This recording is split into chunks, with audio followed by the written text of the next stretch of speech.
জি, আপনারা তো জানেনই ওর একটা হাত আঙ্গুলে ইনজুরি আছে। বাট আলহামদুলিল্লাহ ঠিক আছে। খেলতে পারবে। জি। বাবু না অ্যাকচুয়ালি আমরা যখন ব্যাটিং করতেছিলাম সবই ঠিক ছিল।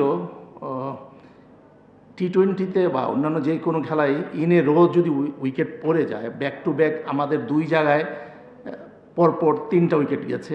আবার নিচে গিয়েও পরপর ৩টা উইকেট গিয়েছে। তো ওই জায়গাটায় পার্টনারশিপের যেটা প্রয়োজনটা ছিল, ওইটা আজকে হয়ে ওঠেনি। সো দ্যাটস ওয়াই আমরা আমাদের যেই রান করার দরকার ছিল, ওই রানটা হয়ে ওঠেনি। রাহুল ভাই, আপনাদের ভেরি ফার্স্ট ম্যাচেও আপনারা টপ 5 উইকেট খুব কম রানে হারিয়েছিলেন। পরে ফাহিম আশরাফ এবং মাহমুদুল্লাহর একটা ভালো জুটিতে আপনারা ম্যাচটা জিতে যান। এইবারও আপনাদের ব্যাটিংটা কলাপস করলো। আপনার কি মনে হয় যে আপনার টপ অর্ডারে যদিও অনেক তারকা প্লেয়াররা আছেন, but still top order is not performing that মানে অ্যাট দ্যাট লেভেল? আপনার এই জায়গাটা নিয়ে নতুন করে একটু ভাবার, নতুন কোনো কম্বিনেশন চিন্তা করার ব্যাপার আছে? জি, জি, জি, অবশ্যই। হ্যাঁ, আপনারা জানেনই সবাই আমাদের টিমে সব ভালো প্লেয়াররা খেলছে। সো এই জায়গাটা রান হচ্ছে না, গত ম্যাচও হয়নি, আজকেও হয়নি। সো অবশ্যই এখানে ওয়ার্কআউট করার সময় আছে এবং সুযোগও আছে। আমরা এটা নিয়ে সিলেটে আমাদের হাতে ৩ দিন সময় আছে, আমরা এটা নিয়ে কাজ করব অবশ্যই। আর যারা স্কোর করছে না তারা অবশ্যই চিন্তা করবে যে আর কোন ওয়েতে আমরা এই জায়গাটা আর একটু ডেভেলপ করতে পারি। টাইমের উইকেটটা আসলে কতটা ভাইটাল ছিল? আই মিন দ্যাট পয়েন্ট খুব সাবধানে খেলছিলেন, নাইটের এগেইনস্টে ওরকম একটা শট খেলা।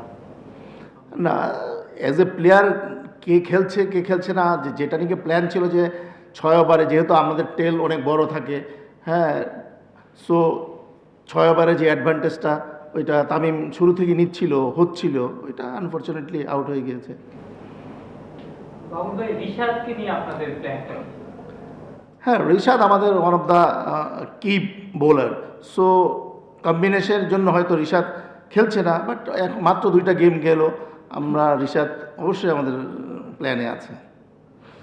রাহুল ভাই, রিশাদকে হলো আপনারা বিগ ব্যাশে খেলার জন্য এ করেননি আর কি, আবার এখানেও খেলানো হচ্ছে না, তার জন্য কি এটা এই মানে ডিমোটিভেশনের বিষয় কিনা?